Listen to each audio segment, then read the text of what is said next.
Okay. It's just interesting. I mentioned this, I believe, previous years, but I'll mention it again. Not one remembers what we learned.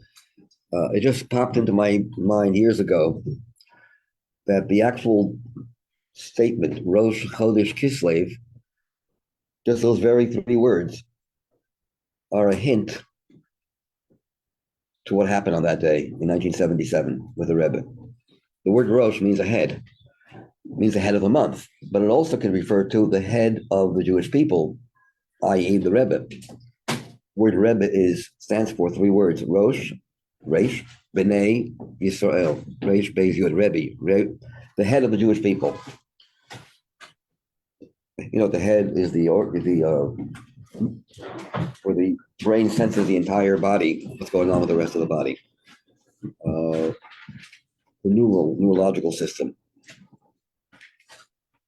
So Rosh, the head of the Jewish people, chodesh, became new, was renewed, invigorated after he was sick with an incredible amount of strength. After how many days was the Rebbe hidden from us? No. Well, yeah, it overlapped into Kislev, into the next month. Yeah, but how many days were there? If you count Shmini Atzeres and Simchas Torah as one day, which you really could, and Eretz Yisrael is one day, let's start from after Simchas Torah, because Shmini Atzeres, we saw the Rebbe. The first day after Yom Tov is the 24th of the month. If you count from the 24th of the month of Tishrei, you go through the last few days of Tishrei, the entire Cheshvan, until Rosh Chodesh Kislev, you have 36 days. So Kislev, how do you spell Lev? Lamed Vav, which is 36. Kis means covered, concealed. Rosh, the head of the Jewish people, Chodesh, was renewed after Kislev, after a covering, a concealment of his presence for Lamed Vav for 36 days. Interesting, hinted in the word, in the actual date itself. But I want to, just before we get to the Sikh, I want to talk about this week's Parsha. I want to ask you a question. This week's is Yitzchak's Parsha, although, of course, discusses Yaakov and Esau. But the highlight is Yitzchak. So how is Yitzchak different than Avram and Yaakov? Every one of the three, when it comes to Avram, he's the greatest. When it comes to Yaakov, he's the greatest, just like holidays. On Pesach, Pesach is the greatest. Mm-hmm. On Sukkot, Sukkot is the greatest. I mean, it's not, and it's true. They're all the greatest. Special. This Shabbos is so special. Right. Correct. That week, that Shabbos, all the other Shabbosim get their life. So everything has its time. So what is Yitzchak? How is he different than Avraham and Yaakov? How many things can you say about Yitzchak? It's Mashulo, Shoneh Yaakov Avraham. He's first who gave blessing to his kids. No one before gave blessing, especially for the first born child. There were no concepts. Okay, that's nice. I like it. Good. He was a very, very powerful in giving brachas. His brachas were the most powerful brachas. Not because he was the first, but when he gave a bracha, wow. The ultimate brachas come from Yitzchak. You would think Yitzchak is Gevurah. You wouldn't have such powerful blessings, so much chesed. And yet by Yitzchak, we see that his brachas were, very good, Leo. Anything else? Any other thing that stands out? We call him like a perfect sacrifice. Okay, very good. Olat Mima. Good. Never left Eretz Yisrael. Never left Eretz Yisrael. His shidduch came to him. Right? Unusual. Usually the man looks for the Chassan looks for the kala. Here the kala was brought to him because he couldn't leave. Okay. So everything comes to him. Brought to him. What else? He only had one wife. And it says not only did he have only one wife, he was the only person in the world he could have married. Just Rivka, no one else. He was the one and only shidduch, just like Adam and Chava. The one and only person that could have fit for him. Doesn't say that about Avraham and Yaakov. And they had more than one wife. But even Rachel, Yaakov's main wife, and even and Sarah, it could have been someone else too. It happened to be Sarah. Also, he is the only one who speaks about him, saying that Abraham, he was going around, he was spreading, impacting on other people, but Yitzchak, he was digging the well. So Excellent. That's He's been in second, very so good. working on Excellent. himself. Excellent. He was a well digger. Now, what we see the Avos, Avram and Yaakov, especially Yaakov, when it came to Avram dug wells, Yaakov found his shidduch by a well like Yitzchak. But who was obsessed with digging wells? Yitzchak. What is the significance of digging wells? Before I get to the answer, I want to ask another question. If you look into this week's parsha, a lot of strange things about this parsha. Esav doesn't seem to be so bad. Let's take Rashi out of the picture. Take all the Gemara, everything, all the Midrashim. Just be objective. Read the Psukim without Rashi. Does Esav sound like he's such a bad guy? In fact, Yaakov sounds like he cheated. You know, the guy's hungry. He's starving. He's hungry. He's in the field. He's not a learner. You know, he's one of those ADHD kids who can't learn, can't sit in one place to go hunting. So what? What else is new? A lot of kids like that. Avram is the learner. I mean, Yaakov is the learner, a sweet, refined child. And Esav is he's the guy goes out, hunts, goes outside and does hunting. Doesn't say anything anywhere in the Chumash that he killed people or raped women. That's the Medrash says these things. What did he do? He was very, very hungry. Birthright, the mice with a birthright. When you're hungry, you know what happens, and he's not the smartest kid, so he sold his birthright. In fact, Yaakov tricked him. He doesn't look like he's the guy who's a sly over here. And then what else? Did he do so bad? And he wants brachas. He cries for a bracha for his father, and Yaakov steals the bracha from him. Poor guy was born hairy. Poor guy. You're born hairy. He didn't look good, He's one of those kids, just. But then there's a strange thing about him. While he was in his mother's womb, when he passed by, there was no churches in those days before. But whatever, a pagan monastery, a pagan place where Avodah Zarah was, Rivka felt that she felt a tremendous amount of pain. And it says that Esav wanted to break out. She passed through a shul, Yaakov wanted to break out. I understand that you could be a son or a daughter of a tzaddik and a tzaddikis, and then turn and go off. But you have free choice. But this is not their choice. This is God made Esav the way he was. How could you blame Esav? And how is it possible that Esav had both a father and a mother, both tzaddikim, not just tzaddikim, Yitzchak and Rivka, and you turn out to be in how is it possible that already in your mother's womb you have tendencies to go away from Yiddishkeit? He never did tshuva, like Yishmael did. He went all the way, completely out of the off, and we suffer because of him until today. So going back to the pasuk, to the Chumash, even though he wanted to kill his son, his brother, how many times do we say, "I'm going to kill you," and we don't really mean it? It doesn't say clearly. It says Rivka was afraid, but Esav didn't do anything wrong. He said he was so angry with his brother Yaakov that he wanted to kill him. We don't see in the Chumash any clear indication that he was a Rasha. Having tendencies doesn't make you a Rasha. The fact you have tendencies of evil doesn't make you a Rasha. It's not your fault. You didn't choose these tendencies. God made it that way. A baby, a fetus, has free choice. And why did Hashem create? Why did Hashem make it that way? And how could you have parents like that? So in a nutshell, you could also ask another question. Why did Rivka sit down with Yitzchak when it comes to the brachas and say, "My dear Yitzchak, can I talk it over with you? Esav is not what you think he is. He's really a messed up kid. Don't give him the brachas." I mean, Sarah did that to Avram. Avram was told whatever Sarah says, listen to her. Why? Yitzchak respected Rivka. He loved her. He respected her, and she was a great person. Why wouldn't she try to? She wants Yaakov to get the brachas. Why didn't she just tell him? Yitzchak was his favorite and favorite. Okay, I ask another question. Well, Yitzchak was fooled. Was he actually fooled? Did he really? Most parents, the average people, don't get fooled by their kids. You know your kid. You know your child. Yitzchak was actually fooled. Sounds like it from learning Rashi, that he fed him, and he used to ask questions like, how do you tithe? How do you give maser from this? How do you give? He was asking questions that only real religious kids ask. Do you think Yitzchak was actually fooled? Pretty smart man, no? Besides being a tzaddik and a leader of a generation, a full leader of a generation, obviously not. So to put everything together, tie everything together, and give one explanation: the digging of the wells. Why did Yitzchak dig wells? How many wells did he dig, by the way? 7, at least 7.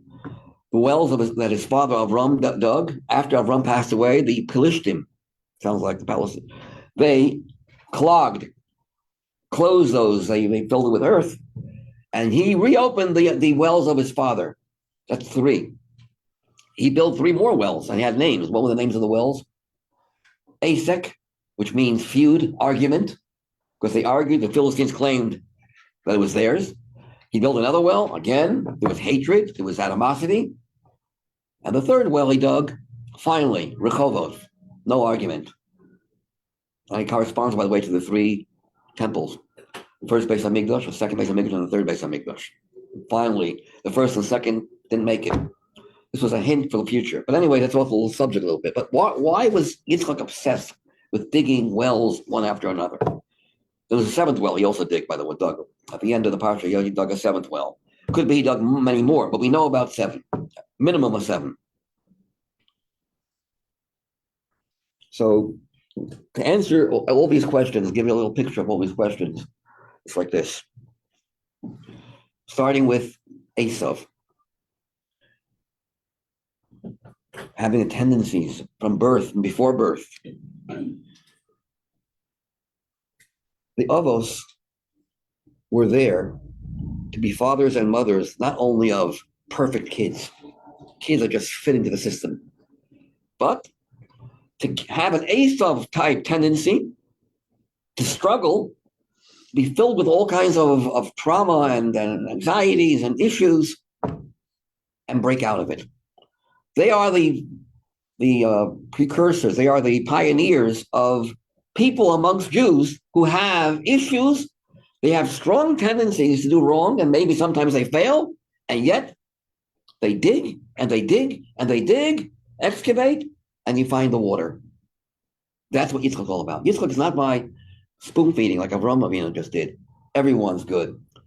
Guest, a dime a dozen, come into my house, I'll give you, make a bracha, goodbye, next. Avram was to everyone, no discrimination. Yitzchak says, come on, I want you to work on yourself. Find within yourself the water. And waters, by the way, well waters are much more pure than ocean waters. Ocean waters are salty. Well waters, if you ever tasted water from a well, it's delicious. It's not delicious. It's pure. Because it's under the earth. When you get water by digging and digging, excavating, getting rid of all the grit and the gravel and the dirt and the mud and the earth, and then water pops up, that water is sweet. And yes. And you broke through barriers. The other water is just, there are waters up there, Hashem created the world, it was all water. Then the waters went up to Shemayim, and the bottom waters went below the earth. And they started crying, we also want to be with Hashem. Hashem says, don't worry about it, you're greater. You'll be offered on the... Anyways, there's waters. Yitzchak's avoda is, yes, he had an Esav.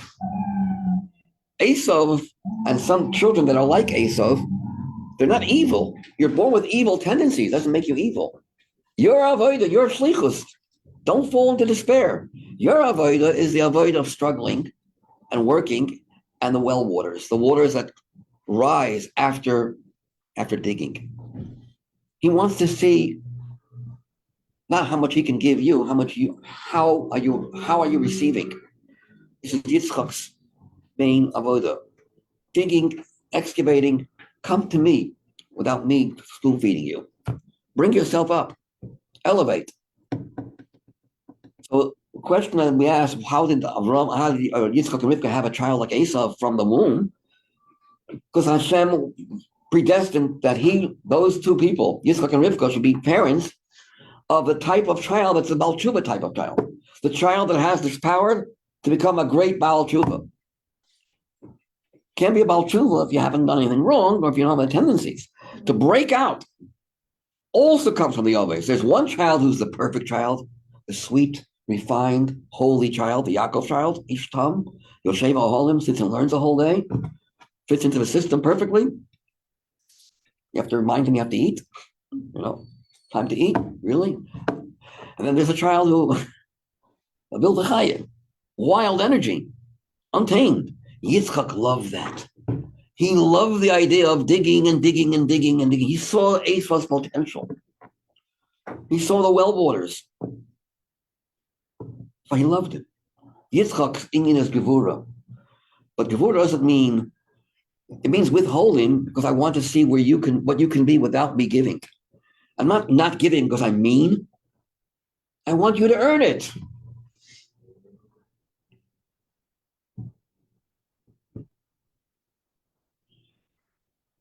Now, the question we asked, why didn't Rivka talk it over with Yitzchak? Yitzchak, my dear husband, because there are a number of explanations. One explanation is because Rivka, even though she was loved Yaakov, she didn't hate Esav. Some people think, well, she probably gave, Esav probably can't be too much to blame because his mother probably gave him a cold shoulder and probably showed her dislike to him. No. She had a special love to Yaakov. She was, had an attraction to Yaakov's avoda, but she felt like she's the mother of Esav too. Look at the end of the parsha, you'll see something very strange. At the end of the parsha, it says that Yaakov was sent to Lavan.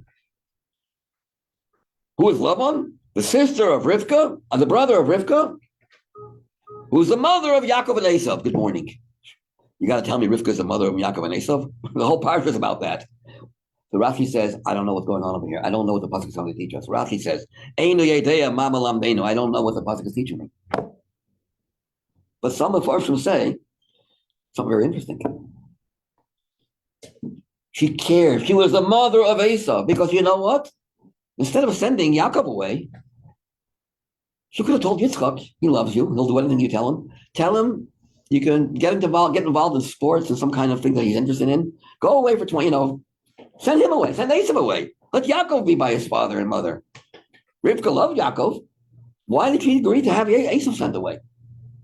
Because she knew Yaakov does not need Yitzchak. He's on his own. He's a good kid. Esau dearly needs his father's hashpah.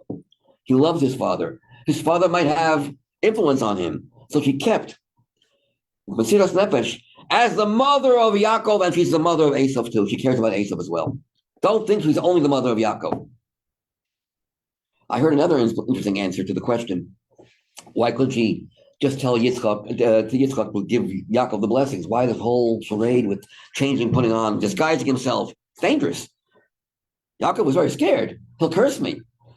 And so what does Yitzchak and Rivka answer? If she cursed, I'll take the curse. Which is a strange kind of answer also. So that's another issue.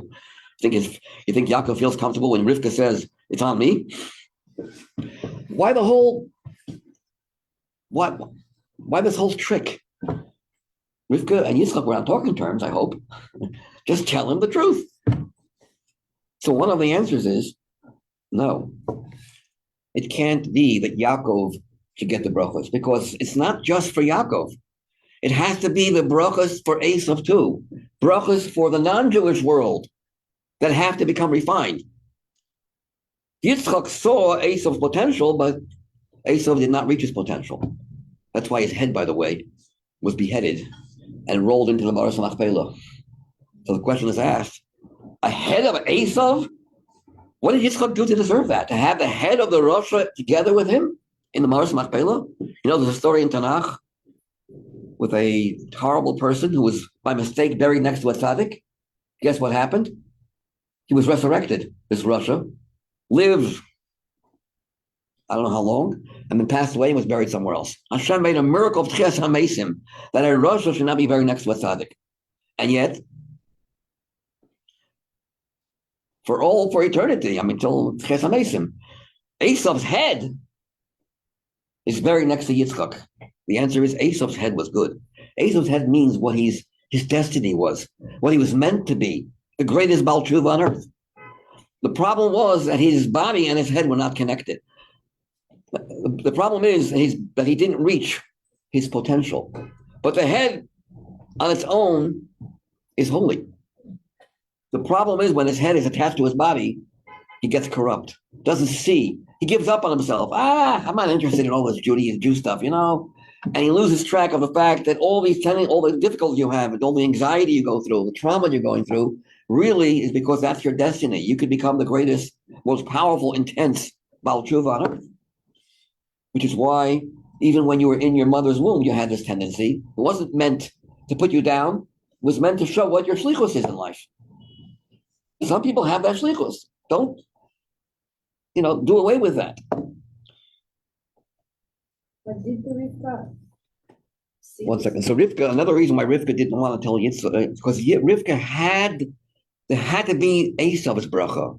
When Yaakov was getting blessed, he was blessed with Esav's bracha, which means the bracha to be able to refine Esav. If Yaakov gets the bracha, it won't affect the world. It'll remain in the realm of Judaism. It won't affect the outside world. We need the bracha that was meant for Esav to be given to Yaakov. So Yaakov wears the clothing of Esav, meaning he's dressing himself, trying to connect to the outside world and elevate it. When you try to elevate something, you have to get into it down to its level. Otherwise, you can't relate to it. Right? If you want to understand a person, help a person, you have to be able to empathize with that person. So putting on the clothing of Esav doesn't mean that he's trying to act like Esav, like some Jews. Till today, confusion. Why are Jews so confused about who they are, their identity? It all started with Yaakov dressing like Esav. But it wasn't meant lose your identity and assimilate with the non-Jewish world, with the Esav world. It meant come down to Esav's level where he can relate to, and now pick him up.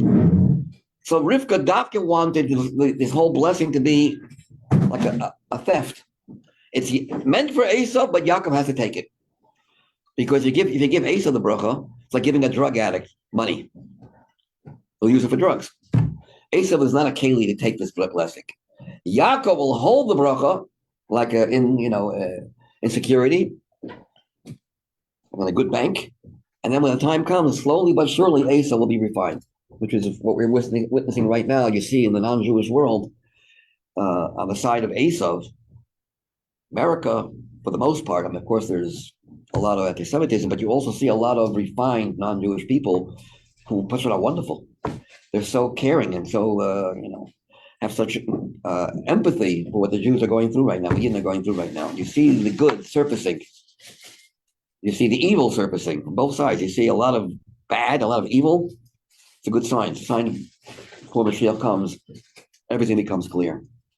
Now the whole world sees that Rebbe was right.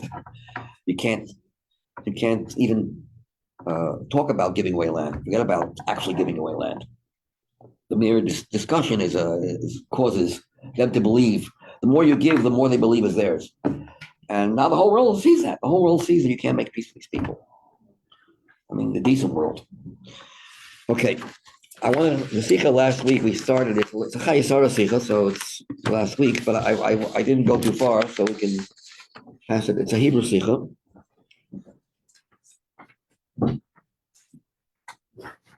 And it's a very powerful Sicha. It's about Sarah versus Avram Avinu.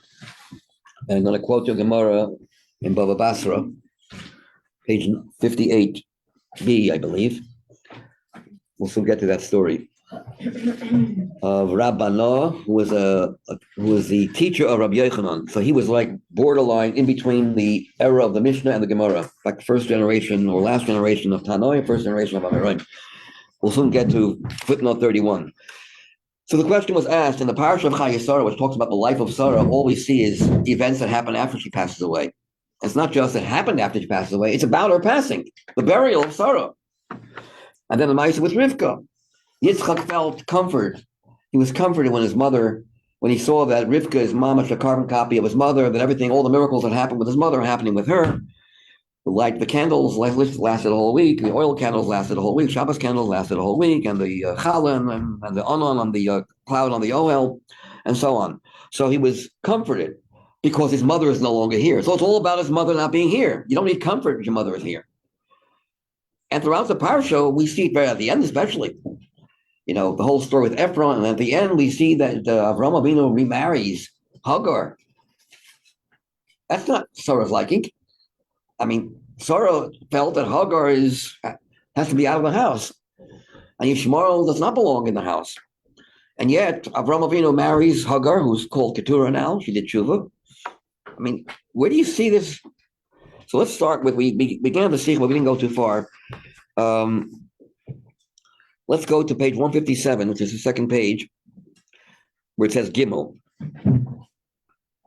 Hadvarim Yuvenu.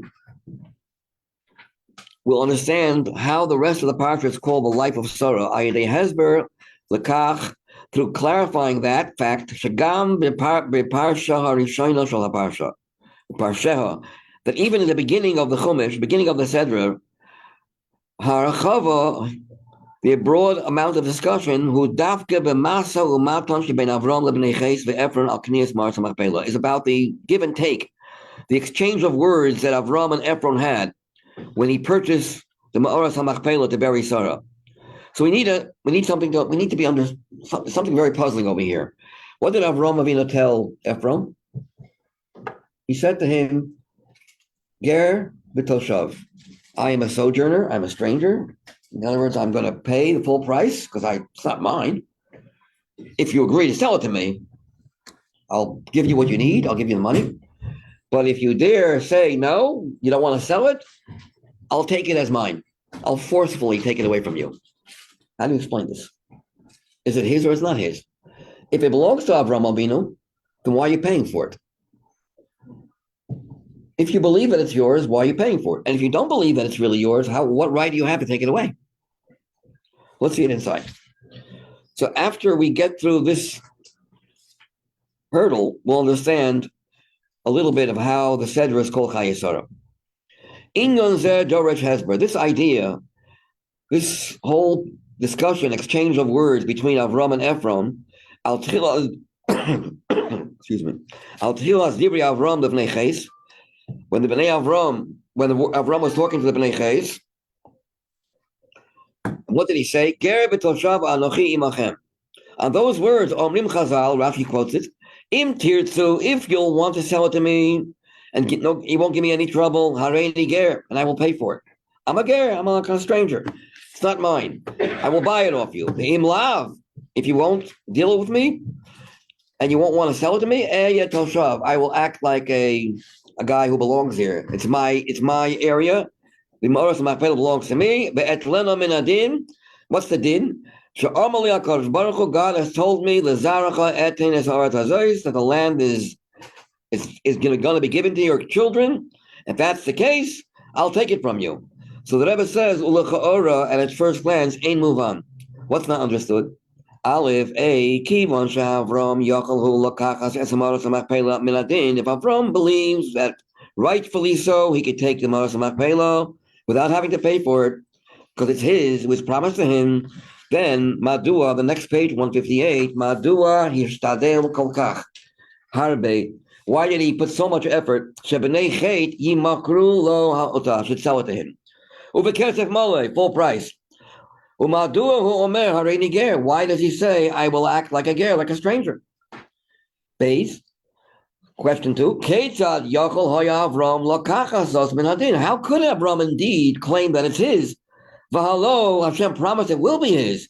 V'halo oz adayin lo hayta shaykhet Avram. It was not yet his.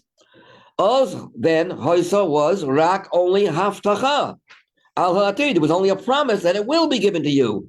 L'zaracha etein es haaretz hazot. But it doesn't say that it was already his. So then why does Avram claim that it's his? Cain, we also have a difficulty. Cain kasher al sofa shel parsha. Al vayikbru also Yitzchak Yishmael. At the end of the parsha, it says, Avram passes away. Who buries him? Yitzchak and Yishmael. Who was older? Yishmael was 14 years older than Yitzchak. And yet, who comes first? Who is on line first to bury the father? Yitzchak. What does that prove? That Yishmael did tshuva. And he agreed that Yitzchak is the one to go before him. Nemar b'Chazal, our sages say, Chazal stands for Chachamenu Zichronam Livracha, our sages of blessed memory, and Rashi may vizot, quote, what does Rashi say from the Medrash? Mikan she'asa Yishmael tshuva v'holichet Yitzchak lefanav. From here we learn that he did tshuva. Now it almost sounds like, when did Yishmael do tshuva? After Avram passed away. That's not true. Rashi says clearly that Avram had a good end of his life because his father did tshuva, Terach, and his son did tshuva. So Avram had, the end of his life, B'Seiba Tova, he passed away with good feelings. So if that's the case, why would the Torah make it sound like that Yishmael, when do we know that Yishmael did tshuva? Only after Avram passed away. He did tshuva before. Why is the hint for his tshuva only mentioned after the passing of Avram? That's what the Rebbe asks here in this paragraph. Let's go to the Dalit now. Here's the meat of the Sicha.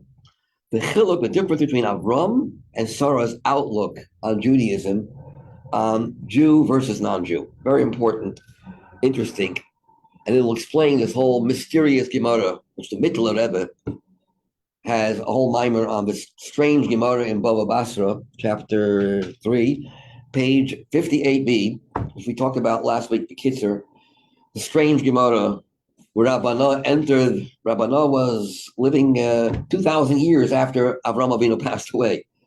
Avram Avinu passed away in the year 2123. 2123. Now it's 2023. 2123. He was born in 1948. He lived 175 years. So he passed away in the year 2123. Rabbana lived in the year 4000 something. So we're talking about almost 2,000 years later. And as the Gemara says, he actually walked into the Marshal Bayla and sees Eliezer, who, by the way, is one of the 7 or 9 people that never passed away. There's a list of who the 9 are. Eliyahu Navi, of course, Sarah Bas Asher, the daughter of Asher, Sarah. There's a list of others. Ubenayahu ben Yehoyada, also mentioned in Tanakh in the early stages. And he never passed on either. His body was able to leave this world without dying. So we'll soon see the Gemara how he meets Avram Avinu and he sees Sarah and Avram interacting. We'll soon talk about it. And that has a lot to do with their avodah while they were alive in this world.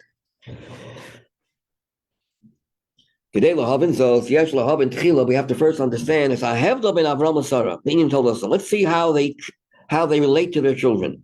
Avram bepashtus lahoya aviv shel Yitzchak bilvad. Avram was not only the father of Yitzchak, Elagam shel Yishmael. He was also the father of Yishmael. And our sages say,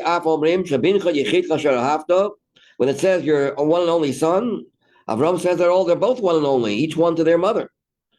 So according to Avram, Yitzchak is special, and Yishmael is special. Yesterday came Yishmael and Yishmael was even born before Yitzchak. There is maybe I shouldn't say this, but maybe to wake you up, I'll mention this joke. They say, why do we have so many problems with the Yishmael, with the Arabs? So whose fault is it? Avram Avinu's fault. When Hashem told him, take your son, Kachnu as bincha, don't ask any questions. Give him the benefit of the doubt. God probably means Yishmael. And then just throw it on the spot. Why do you have to wait? Why do you have to be so, which one do you mean? I love them both. Of course, a joke. We're not blaming Avram Avinu, but this is how the joke goes. Avram just do away with him. But so Avram Avinu was the father of Yishmaelim as well. And he said, I'll be happy just to have Yishmael. Have another son? Lu Yishmael, Halavai Yishmael will, work on himself and become a Baal Tshuva. I'll be the happiest man on earth. So he's the father of Yishmael.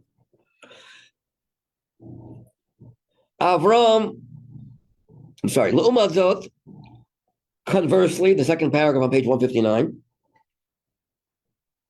I'm sorry, the first paragraph. Kolomar, in other words, Avram lo yotzer rak am Yisrael. From Avram, not only did the Jewish nation emerge from, elagam umas ha'olam, umas ha'cheres, other nations. HaKadosh Baruch Hu af oimer olav av hamon goyim. His name was changed from Avram to Avraham. Avra, the extra hey means Av Hamon Goyim, the father of the masses of nations I have placed you. Who Av L'chol ha'olam. He's the father of all mankind. L'umatzot, conversely, Ha'isa Sarah imai only of Yitzchak. She is the mother of Yitzchak and has nothing to do with Ishmael. Kolomar, lo yesh kesher li'am Yisrael bilvad. She is the mother of the Jews and only the Jews. Similar to this, the avodah of these two great people were different. Avram he publicized godliness to all types of people.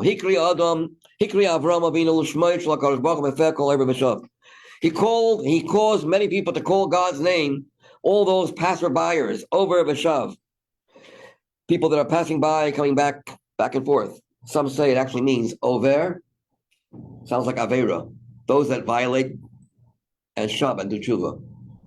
He made people that were passing by, but also passing off the derech, and he brought them back. He made Bali tshuva. He even affected the Arabs, who were involved with worshiping the dust on their feet. Without reckoning, without taking into consideration, whether they'll remain under his auspices, under his wings, and remain, believing in monotheism, in love. He just worked and reaching out to everyone. Conversely, we should know what Yitzchak, Sarah made sure to channel Avram Avinu's chesed in the right places. Don't overdo it. Don't be overkind. Be careful. And here's where we're going to see the Gemara. Kifisha Ramos, look at the top of the left-hand column on page 159. The Tzad HaKedusha only. Kifisha Ramos B'Sipo al Rav Bano, as hinted in the strange, mysterious story on a rabbi whose name was Rabbi Bano, Beis Nun Aleph Hey. Who was he? The Rittel Rebbe writes, he was the teacher of Rabbi Yochanan. Rabbi Yochanan was the first generation of Talmudic sages, of Amoraim.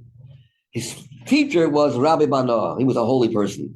The Rittel Rebbe writes, we'll soon see the story could never have happened. They actually saw Avram because Avram passed away 2,000 years later. In the same page, Rittel Rebbe makes an about face and he says, it could have happened. I don't understand that mimer. Forget about it. Don't try. I'm not going to try to explain that mimer. In the same page, he goes from saying it could not have happened, that he actually physically saw Avram Avinu and Sarah, but rather he saw some spiritual level. It's all in Ruchnius. Then later on he says, on the other hand, it could have actually been that he saw Avram and Sarah. What's the story? The story, if you look at footnote 31, the Rebbe in footnote 39 says, look back on footnote 31. The Rebbe quotes a whole list of sources. He does bring the Mittel Rebbe's mimer in this parsha. Avram Avinu, Rabbi Noah's job was to make sure that Kohanim don't walk over graves, because that would render them tamei. So he made sure to outline the area of the grave, and he would check all graves. And the story comes to the Mars Machpelah. The question is asked, but are they tzaddikim? Don't tzaddikim? Aren't they immune to tumah? It's another whole issue. I'm not going to get into that right now. But it seems like his whole purpose was to make sure that we don't walk over places we shouldn't be walking over. And he, at the entrance of the Machpelah, Ma'aras Machpelah, the cave, he sees Eliezer Ebed Avram acting as a guard. And he says, "Can I come in? And I'd like to see what's going on with Avram and Sarah." Wait, let me ask them. Eliezer goes to Avram, and he says, "Let him in?" Yeah, because in this world, even if he sees what I'm doing with Sarah together, it's not going to cause any kind of Yetzer Hara, because there's no Yetzer Hara in this world. Let him in. He enters. What does he see? Avram is lying on Sarah's arms, and she's checking out his hair from lice. Go figure. Some say it was only a dream. But the Mittel Rebbe seems to be saying that it actually happened. Because Eliezer never died, by the way. He's one of the tzaddikim and never passed away. Eliezer Ebed Avram never lost his life. And by the way, the Sichos we're going to soon see. And yet, when it comes to the shidduch of Yitzchak, what did Avram, thanks to the influence of Sarah, what did he say to Eliezer? Suggesting, how about my daughter? And he was a great person, Eliezer. If you don't pass away, you got to be pretty great. He was Avram Avinu's chozer. He knew every mimer, every sikh of Avram Avinu backwards and forwards, and he gave it over, word for word. It's called Damasek. It's Damascus, but it also means dole umashke. Dole means he took a pail and drew the water, not only physical water, the water of the teachings of Avram, umashke, and he irrigated everyone he gave. He was mashpia. It was Avram Avinu's top chassid. Avram trusted him. You can see how he trusted him with the shidduch, with Yitzchak. And yet, what did Avram tell Eliezer? Thank you for your offer, but no thank you. Why? As great as you are, but it says about the family, the origin, not a good word. Arur, Chum was cursed, and he was a descendant from Chum, and therefore, no. Wow. So this is Sarah's Chaya Sarah, by the way. From Sarah's legacy, what do you get? Don't mix Baruch with Or. No matter how good it sounds, Yitzchak can only marry a certain person. Here we see the power of Sarah. What's the idea of playing with Avraham Avinu's hairs? What's going on over here? Sarah's arms represent Chesed. Arms are Chesed. Avraham is lying on her arms, meaning extending Chesed, but he's controlling where the Chesed goes to. And it's brought down that she was lice checking. Lice comes from sweat. And the Mitzvah Rebbe's Mimer there is fascinating. And he says that she was checking in between the hairs to see if there's anything, any kind of solid sediment to get rid of it. What does that mean in Ruchnius? That Avram was such a powerful force of chesed. All converts come from him, but there are some converts that are not very good converts. There are great people like Ovadia Hager, and then there's, of course, Rus, and a whole list of great, and most of the Gerim are holy, very special people. And so special that that Hashem says to them that there's a mitzvah to love a ger more than to any other Jew, and a ger's connection is